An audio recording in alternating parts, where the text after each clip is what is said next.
run. Okay, out around the green, all the way down and back. Then we're gonna do our circuits for 20 minutes.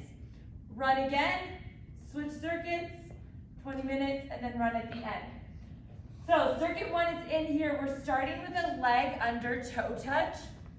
So we're gonna start in that tabletop plank position, and you're going to rotate your hips and this shoulder, and you're gonna touch this toe as you come under.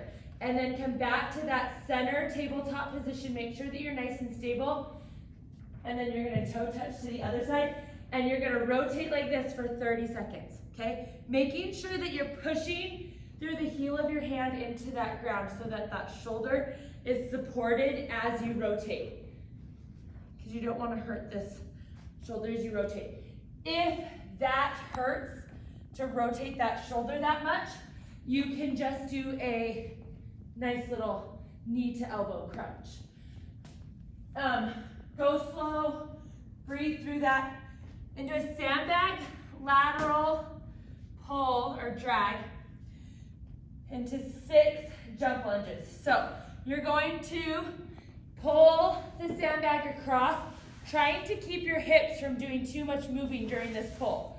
So you want to breathe in, really draw on that core, keep it nice and tight, and pull that sandbag across. When you get to 6 of those, you're gonna hop up and you're gonna do 6 jump lunges, okay? And then you're gonna go back down and do 6 more pulls and then 6 more jump lunges. So twice, so 12 pulls, 12 jump lunges. Single arm, landmine thruster, okay? This is, you're in a split stance, this is contralateral.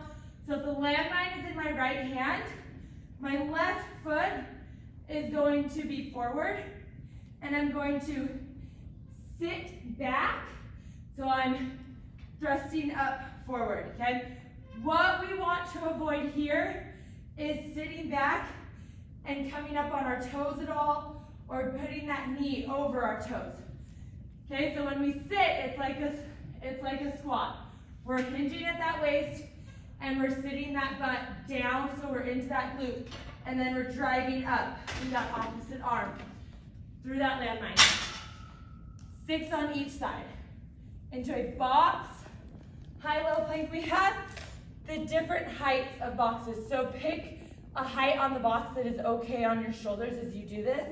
And you're going to go get in that nice plank, draw on that core so you're nice and supported. And you're gonna go up, up, down, down, that's 1. Up, up, down, down, that's 2. Okay, alternating for 10 to 12.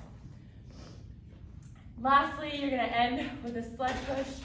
Those metal poles are so cold. So hopefully it gets a little warmer outside. And with the sled push, you're gonna do that for 20 minutes.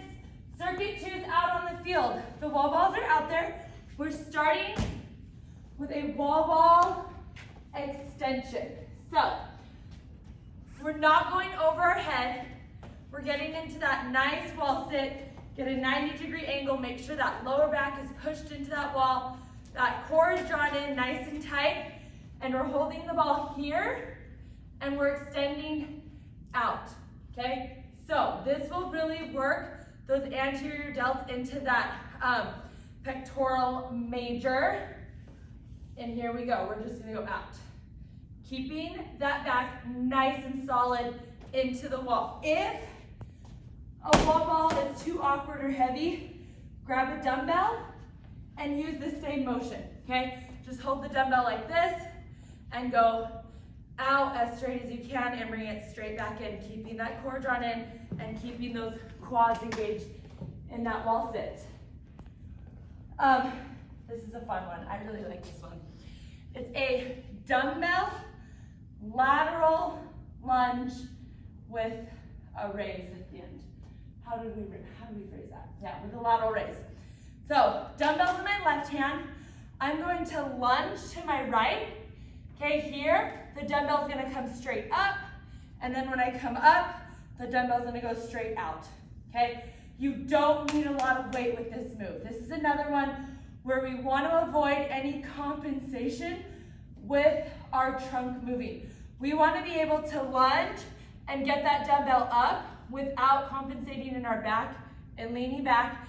And we want to be able to go out to the side too much, because even I think I'm leaning too much when I'm doing this with 12, is we want to avoid this motion, okay? We want to be able to stay nice and strong and stabilize through our core and our trunk as we raise that dumbbell out to the side. So, play around with weight, pick something that feels tough, but is able to keep you also really stabilized. Into a split stance, reverse fly. So we're gonna be here, this is contralateral as well, so with my right foot's forward, dumbbells in my left hand. I'm gonna be bent over, so my chest is nice and open, my shoulders are down away from my ears, and we're flying that dumbbell out, okay? Here we go, just like this, okay? Again, we're trying to avoid any major compensation through our hips, and we wanna inhale when that dumbbell's down, and exhale as we bring it up so that we're supporting that motion with our core. You'll actually feel it a lot through the core and through this contralateral oblique as you do that. Walking, alternating. Walking, alternating, what do we say? Press, okay? We're gonna have 2 dumbbells or kettlebells if you want, just depending on what's out there, what weight you want. And you're going to walk with the dumbbells. So if my right foot's going forward, my left dumbbell's going up, okay? And I'm mimicking my gait cycle as I'm walking. So you're gonna do 8 forward. When you go back, you can choose to go backwards, okay? Backwards, just make sure that you're not leaning back at all and you're not letting that weight pull you back, that you're still staying in that nice neutral stance and you're stepping back and pushing that weight up. Or you can just turn around and go forward again while pushing the dumbbells up, okay? You choose, challenge yourself a little bit. Try going backwards, I'd say, just because it's a really different feel when you're moving that weight back, but you're trying to keep your spine nice and neutral. And then you're gonna end with an agility skater toe touch. So we've done this a million times, the ladders are out there, skater through, and toe touch, skater through, toe touch, okay? All the way down the ladders, turn around and come back, okay? So down and back. And that's it, you do that for 20 minutes and then we run again at the end and we're done.